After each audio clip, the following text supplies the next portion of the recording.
Hello, I'm Jesse with Thumper Fab. Today we're going to talk about installing your roll cage on your RZR XP 1000. First, you want to start by removing your factory cage and seat belts. Now you want to grab a couple friends and have them set the cage onto the bike.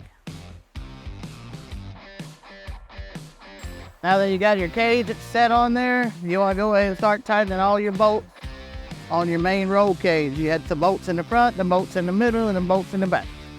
You will need to remove the 6 bolts that hold your glove box in to access the nuts on the inside of the roll cage.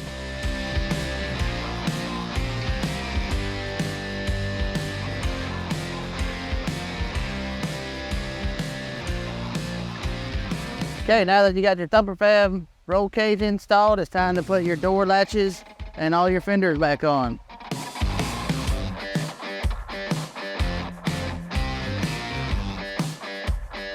Thank you for choosing Thumper Fab.